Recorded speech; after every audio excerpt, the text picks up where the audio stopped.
एक इलेक्ट्रोमैग्नेटिज्म पढ़ना था, उसमें इलेक्ट्रिसिटी का यूज करके मैग्नेटिज्म का प्रोडक्शन कर रहे थे।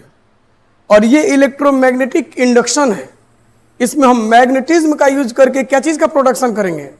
इलेक्ट्रिसिटी का। यानी अगर आपसे पूछा जाए ना कि इस चैप्टर का जो नाम है, अगर इसका डिफिनीशन लिखिए तो हम इसमें लिख देंगे कि the production of electricity by the use of magnetism. The production of electricity by the use of magnetism is known as electromagnetic induction. याद हो गया? The production of electricity by the use of magnetism is known as electromagnetic induction. लेकिन इस chapter को अगर शुरू करना है ना, पढ़ना है ब्रीफली, इसके लिए हमें जानना पड़ेगा मैग्नेटिक फ्लक्स को। किसको जानना पड़ेगा? और मैग्नेटिक फ्लक्स को जानना है तो पहले हम एक बार इलेक्ट्रिक फ्लक्स को दोहरा लेते हैं, रिवाइज कर लेते हैं। इलेक्ट्रिक फ्लक्स हम लोग कहाँ पढ़े थे? पहला चैप्टर में, इलेक्ट्रिक फील्ड एंड चार्ज। क्या पढ़े थे बबुआ? Electric flux. और इलेक्ट्रिक फ्लक्स को हम फाई ई से रिप्रेजेंट कर रहे थे। क्या से रिप्रेजेंट कर रहे थे? और यहां पे हम किसको पहले जानेंगे? Magnetic flux. किसको जानेंगे? Magnetic flux. और इसको क्या से रिप्रेजेंट करते हैं? फाई बी से। हो गया? इलेक्ट्रिक फ्लक्स का मीनिंग क्या था? तो हम लोग पढ़े थे कि electric flux is defined as the total number of electric field lines passing through a given surface. एक सरफेस से टोटल कितने इलेक्ट्रिक फील्ड लाइंस पास कर रहे हैं, उसको हम किस रूप में डिफाइन करते थे? Electric flux. इलेक्ट्रिक फ्लक्स को कैसे डिफाइन किए थे? Electric flux is defined as the क्या? Total number of electric field lines passing through a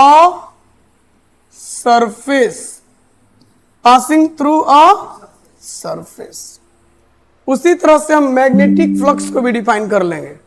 magnetic flux को कैसे डिफाइन करेंगे? मैग्नेटिक फ्लक्स इज डिफाइंड कैसे?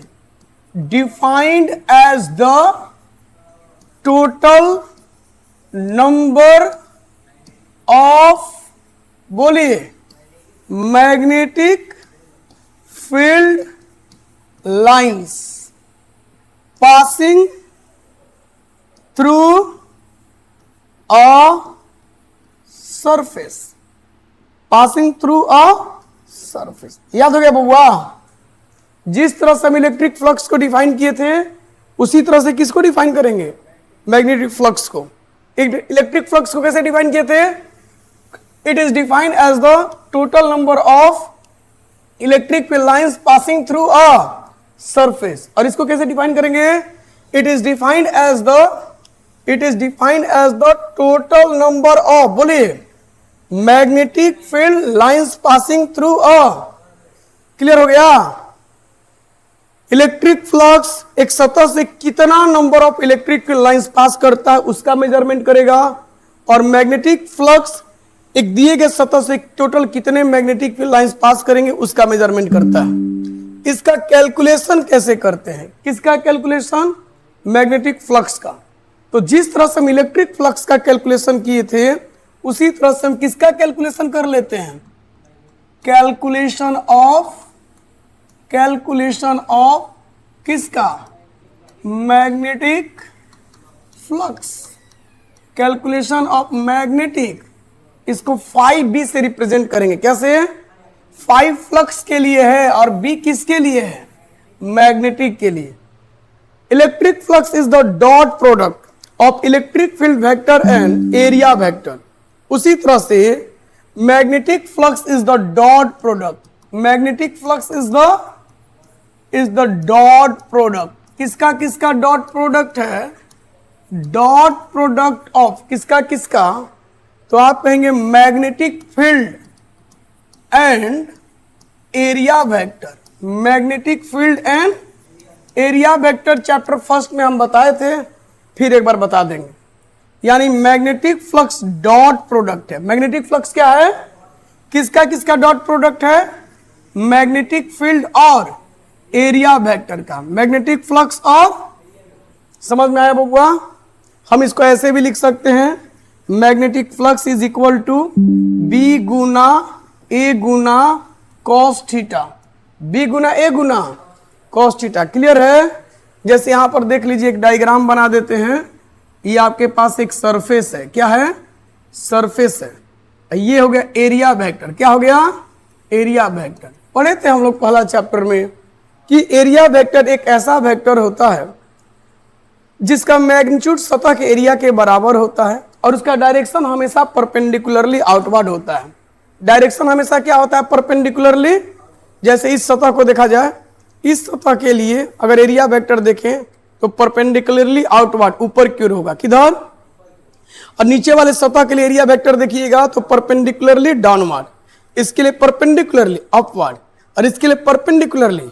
एरिया वेक्टर हमेशा सतह के परपेंडिकुलर होता है और उस वेक्टर का मैग्नीट्यूड सतह के एरिया के बराबर होता है। एरिया वेक्टर क्लियर हो गया? किसी भी सरफेस के एरिया वेक्टर का मतलब एक ऐसा वेक्टर जो उसके सतह के क्या हो, परपेंडिकुलर हो, और उसका मैग्नीट्यूड जो है वह सतह के एरिया के क्या हो, बराबर हो। समझ में आ गया? एरिया वेक्टर समझे बबुआ? चलिए, तो यहां पर ये एरिया वेक्टर हो गया और ये आपका मैग्नेटिक फील्ड हो गया। क्या हो गया, मैग्नेटिक फील्ड। और दोनों के बीच में कितना डिग्री का एंगल बन रहा है, थीटा एंगल बन रहा है। इसी को हम यहां पर लिख देते हैं, magnetic flux is equal to B गुना ए गुना कॉस थीटा।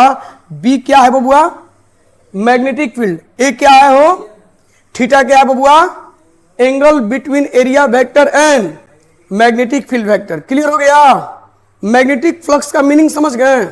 एक सतह से टोटल नंबर ऑफ कितने मैग्नेटिक फील्ड लाइंस पास करेंगे, पास करने वाले total number of magnetic field lines को हम क्या कहते हैं, मैग्नेटिक फ्लक्स।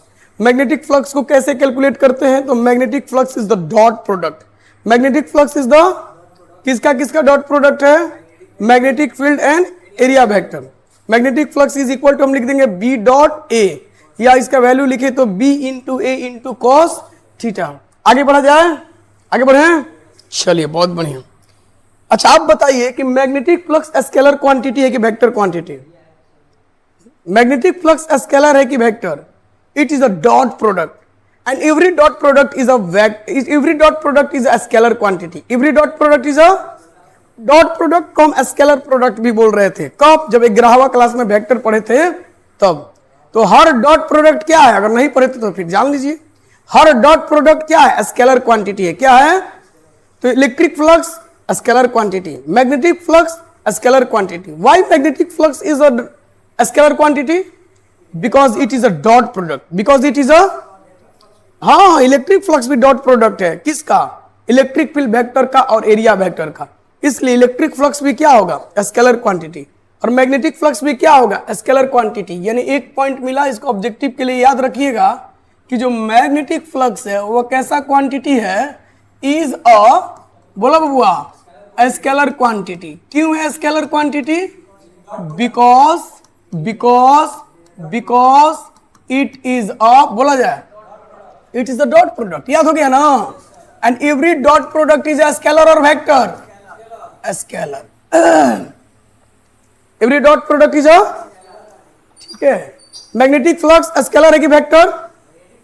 हाँ, मैग्नेटिक फ्लक्स स्केलर। क्यों स्केलर है? Because it is a dot product. आगे बढ़ा जाए। आइए इसमें अलग अलग थोड़ा केस पढ़ लेते हैं। जैसे पहला केस क्या पढ़ेंगे, पहला केस क्या पढ़ेंगे, पहला केस क्या पढ़ेंगे, if magnetic field is perpendicular to a surface. अगर मैग्नेटिक फील्ड सतह के परपेंडिकुलर हो तो मैग्नेटिक फील्ड नीचे से ऊपर की ओर जा रहा है, नीचे से ऊपर की ओर जा रहा है, सतह के क्या हुए, परपेंडिकुलर। एरिया वेक्टर हमेशा सतह के परपेंडिकुलर, दोनों के बीच में कौन डिग्री का एंगल, ध्यान से सुन लीजिएगा। ये एरिया वेक्टर हो गया और यही मैग्नेटिक फील्ड हो गया, क्योंकि मैग्नेटिक फील्ड सतह के परपेंडिकुलर है। सतह के परपेंडिकुलर का मतलब कि एरिया वेक्टर भी तो सतह के परपेंडिकुलर होता है। एरिया वेक्टर और मैग्नेटिक फील्ड दोनों सेम डायरेक्शन में हो गए, दोनों वेक्टर पैरेलल हो गए। जब दो वेक्टर पैरेलल होते हैं तो दोनों के बीच का एंगल कौन डिग्री बनता है, हाँ, दो पैरेलल वेक्टर के बीच का एंगल कॉट डिग्री, 0 डिग्री। दो वेक्टर सेम डायरेक्शन हो तो उनके बीच में कॉट डिग्री का एंगल, दो वेक्टर सेम डायरेक्शन हो तो उनके बीच में कॉट डिग्री का एंगल, दो वेक्टर सेम डायरेक्शन हो तो कॉट डिग्री का एंगल। सतह के ना परपेंडिकुलर है बबुआ। हमने कहा कि अगर मैग्नेटिक फील्ड सतह के परपेंडिकुलर है, ठीक है, और एंगल हम किसके किसके बीच में देखते हैं, एरिया वेक्टर और मैग्नेटिक फील्ड। एरिया वेक्टर और एरिया वेक्टर किधर होगा, बोलिए एरिया वेक्टर किधर होगा, सतह के परपेंडिकुलर। और मैग्नेटिक फील्ड भी किधर है, सतह के परपेंडिकुलर। दोनों सेम डायरेक्शन में है कि नहीं। एरिया वेक्टर भी परपेंडिकुलरली आउटवर्ड, मैग्नेटिक फील्ड भी परपेंडिकुलरली आउटवर्ड, दोनों पैरेलल वेक्टर हो गए। अब दो पैरेलल वेक्टर के बीच का एंगल कॉट डिग्री, 0 डिग्री। कॉट डिग्री यानी पहला केस क्या है कि when magnetic field is perpendicular to surface, perpendicular to, then angle between magnetic field and area vector कॉट डिग्री हो जाएगा बबुआ। एरिया वेक्टर ना बोल लोग, अरे बोलिए कॉट डिग्री। 0 डिग्री का केस है जब मैग्नेटिक फील्ड सतह के परपेंडिकुलर हो, यानी एरिया वेक्टर के पैरेलल हो, एरिया वेक्टर के डायरेक्शन में हो, उस समय थीटा कॉट डिग्री लेंगे, कॉट डिग्री। और उस समय मैग्नेटिक फ्लक्स हो जाएगा B गुना A और गुना कॉस कॉट डिग्री, B गुना A कॉस 0 डिग्री का मान, कॉस 0 डिग्री का मान 1, यानी मैग्नेटिक फ्लक्स का वैल्यू हो जाएगा B इंटू, याद हो गया जी, पहला कैसे याद हो गया, जब मैग्नेटिक फील्ड सतह के परपेंडिकुलर होता है तो मैग्नेटिक फील्ड और एरिया वेक्टर दोनों सेम डायरेक्शन में होते हैं, दोनों परपेंडिकुलरली आउटवर्ड हो जाएंगे, दोनों पैरेलल हो जाएंगे, दोनों के बीच का एंगल कॉट डिग्री हो जाएगा, 0 डिग्री हो जाएगा। और कॉस 0 डिग्री का मान कितना होता है 1, यानी फॉर्मूला हो जाएगा मैग्नेटिक फ्लक्स B गुना A गुना कॉस 0 डिग्री, B गुना A गुना 1, यानी मैग्नेटिक फ्लक्स का वैल्यू हो जाएगा B into A, B into. दूसरा केस बताएं क्या, आइए दूसरा केस सीट में देखिएगा, जो आप स्टडी मटेरियल दिए हैं उसमें सब लिखा हुआ है, डायग्राम बना हुआ है, सब डायग्राम बना हुआ है, कर ले लीजिएगा उसको। बबुआ दूसरा का केस क्या है, case 2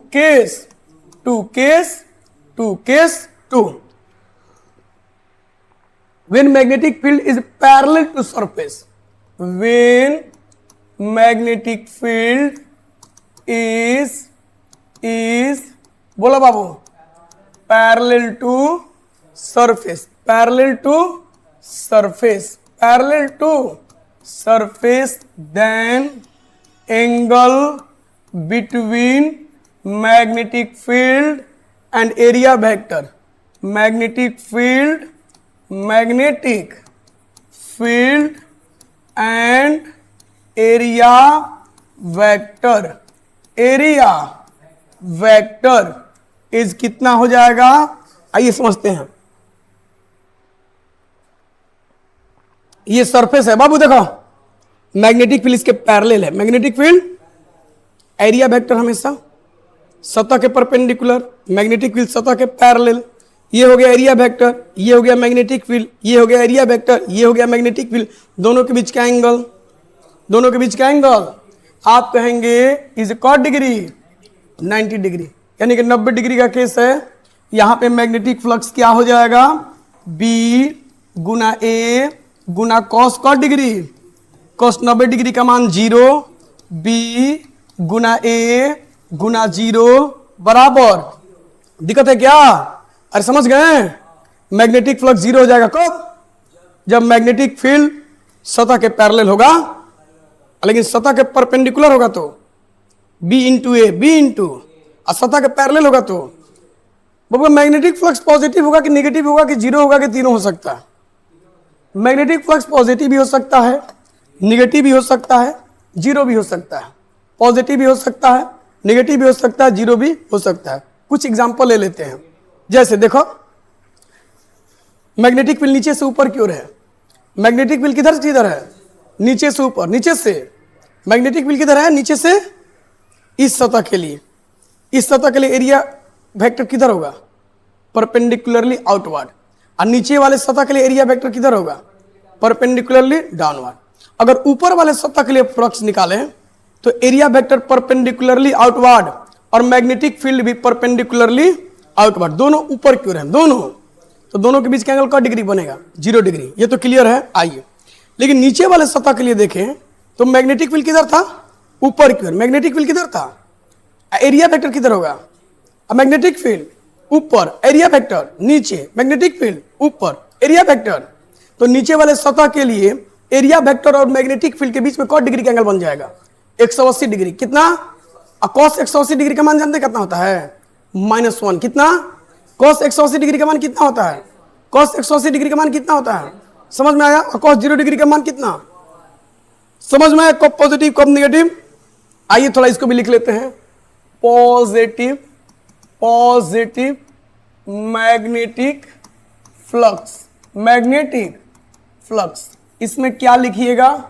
when magnetic field, when magnetic field, when magnetic field is in direction of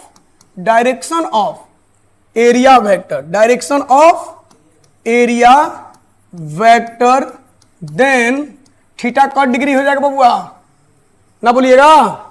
और मैग्नेटिक फ्लक्स क्या हो जाएगा बबुआ?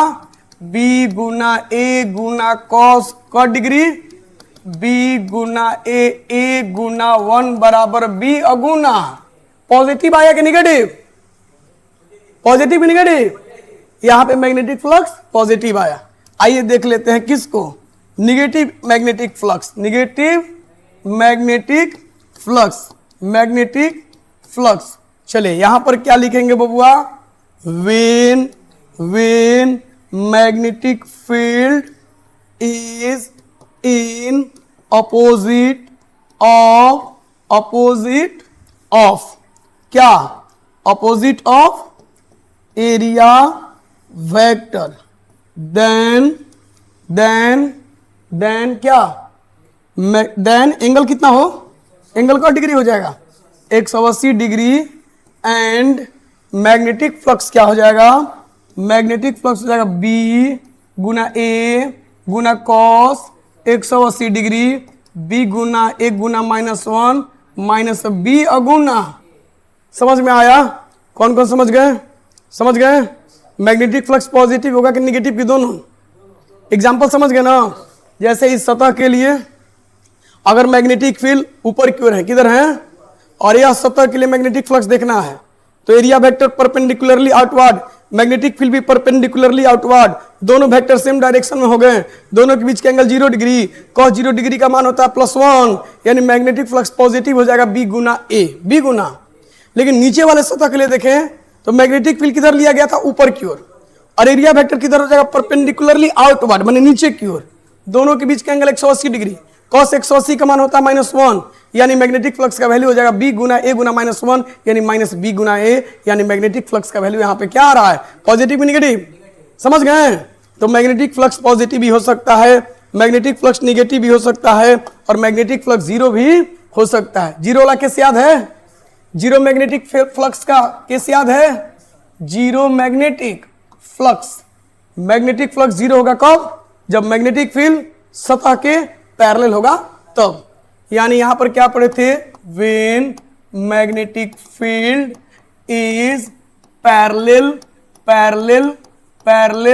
टू बबुआ, when magnetic field is parallel to surface, क्या?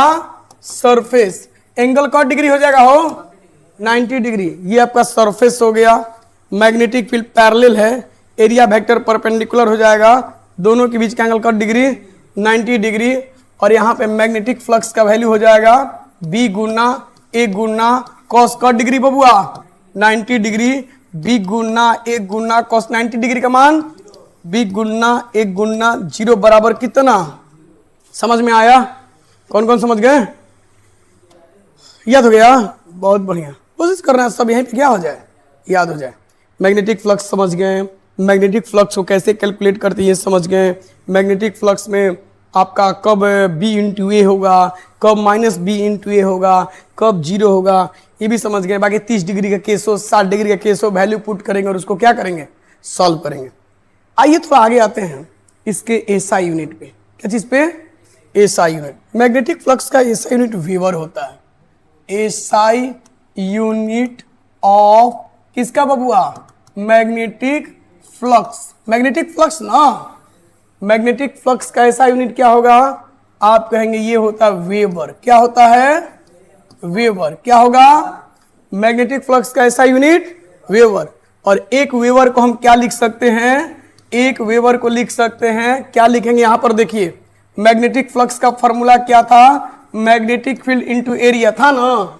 और मैग्नेटिक फील्ड का ऐसा यूनिट क्या होता है, टेस्ला। याद है कि भुला गए, तो इसका क्या होता है, मीटर स्क्वायर। क्या, तो एक वेबर को हम क्या लिख सकते हैं, 1 tesla, tesla into metre square. समझ में आया। सीजीएस यूनिट देख ले, क्या सीजीएस यूनिट भी देख लें।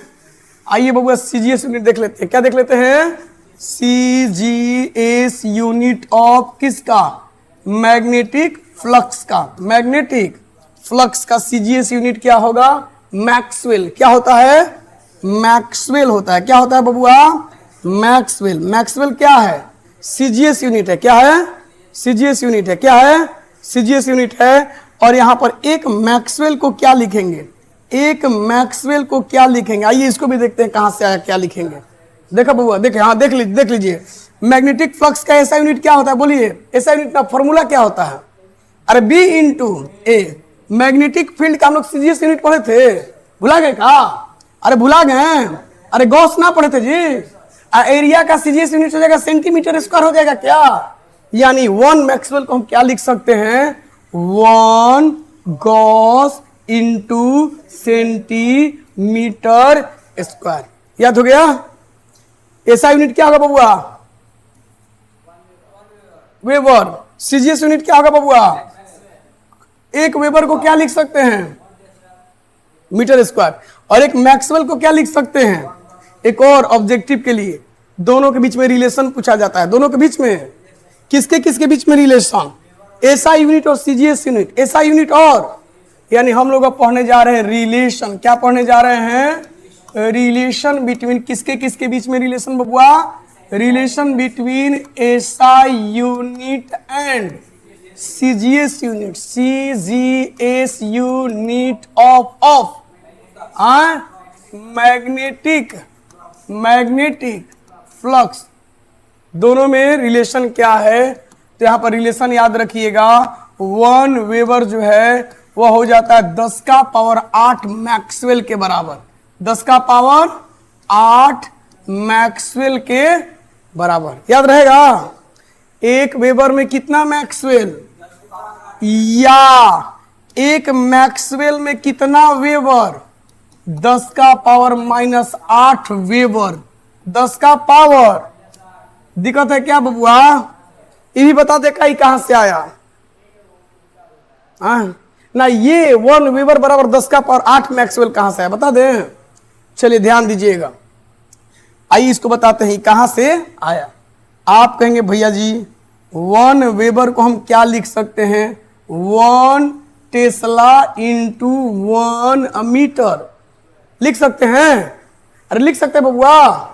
और 1 टेस्ला बराबर कितना गॉस पढ़े थे 5वां चैप्टर में, 1 टेस्ला में पढ़े थे 10 का पावर 4 गॉस। कितना गॉस, 1 मीटर स्क्वायर में कितना सेंटीमीटर स्क्वायर होगा, 100 ना बबुआ 10,000। कितना, 10 का पावर 4 सेंटीमीटर स्क्वायर। सुन लो बाबू, 1 मीटर में ना पूछे, 1 मीटर स्क्वायर में पूछे हैं। 1 मीटर में 100 सेंटीमीटर होता है, लेकिन 1 मीटर स्क्वायर पूछा जाए तो 100 सेंटीमीटर का स्क्वायर कर दीजिए। 1 मीटर स्क्वायर में 10,000 सेंटीमीटर स्क्वायर, यानी 10 का पावर 4 सेंटीमीटर स्क्वायर। गुना कर लीजिए, 10 का पावर 4 गुना 10 का पावर 4, 10 का power 8 into Gauss into centimetre. समझ में आया। और 1 गॉस सेंटीमीटर स्क्वायर का मतलब होता है 1 मैक्सवेल। क्या होता है, तो बराबर में हम लिख सकते हैं 10 का पावर क्या 8 मैक्सवेल।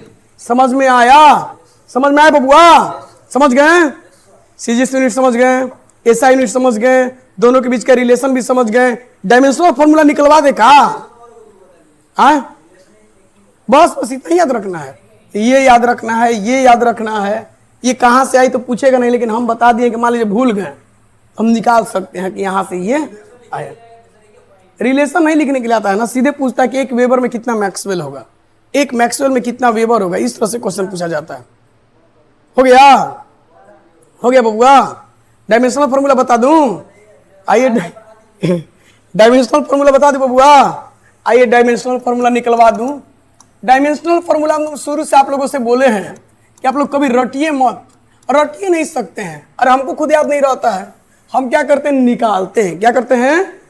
इसके लिए कोई फॉर्मूला याद होना चाहिए। जैसे मैग्नेटिक फ्लक्स का डायमेंशनल फॉर्मूला निकालना है तो इसका एरिया क्या, इसका फॉर्मूला क्या होता है? बी इंटू ए। कॉस थीटा लिखने का जरूरत नहीं है, कॉस थीटा का कोई यूनिट डायमेंशन नहीं होता है, वह बस न्यूमेरिकल वैल्यू होता है। तो मैग्नेटिक फ्लक्स हो गया क्या, मैग्नेटिक फील्ड इंटू एरिया। अब मैग्नेटिक फील्ड का डायमेंशनल फॉर्मूला क्या होता है, नहीं याद है। हम इसको निकाले थे 5वां चैप्टर में। कहाँ निकाले थे? 5वां चैप्टर, चौथा में निकाले थे। कहाँ? चौथा 5वां दोनों में मैग्नेटिक फील्ड का डायमेंशनल फॉर्मूला था। कैसे निकाले थे तो याद आ रहा है क्या? Force is equal to B Q V. याद आ रहा है? Force is equal to B Q V एक मूविंग चार्ज पार्टिकल पे लगने वाले फोर्स का फॉर्मूला था, बी क्यू। और इसी को हम लोग ऐसे लिखे थे, बी बराबर फोर्स बटा में चार्ज अगुना स्पीड। फोर्स बटा में 4 गुना स्पीड हम लिख सकते हैं। बी के जगह पे क्या लिख दें? फोर्स बटा में चार्ज गुना स्पीड अगुना एरिया ना जी। बबुआ ध्यान दीजिएगा, फोर्स का डायमेंशनल फॉर्मूला ये तो याद होना चाहिए, M L T minus area का हो जाएगा एल स्क्वायर। हो जाएगा बबुआ? एरिया का हो जाएगा एल स्क्वायर, एरिया का हो जाएगा एल स्क्वायर। अब बटा में ये क्या है? चार्ज। चार्ज का मतलब एम्पियर इनटू टाइम। ठीक है, स्पीड है ना, स्पीड का dimensional formula L T minus 1। हो गया? एगो एल से एगो एल कट गया, टी और टी माइनस 1 कट गया जी। क्या बच गया? ऊपर बच गया एम। क्या बच गया? टी माइनस 2, एल का पावर 2 और ए माइनस। निकल गया डायमेंशनल फॉर्मूला। समझ गए? घर पे जाके प्रैक्टिस कर लीजिएगा। हो गया? न्यूमेरिकल्स में लिख लीजिए क्वेश्चन नंबर 2, क्वेश्चन नंबर 3 और क्वेश्चन नंबर 4 बना के आइएगा। 3 और 4 आए कल ले लीजिएगा, कल वहां पे ले लीजिएगा। हो गया बबुआ? तो नेक्स्ट कल आया जाए, ठीक है? अगर टाइम मिले तो ये क्लासों कल ही हलो। हाँ कल तो नहीं है ना गवा।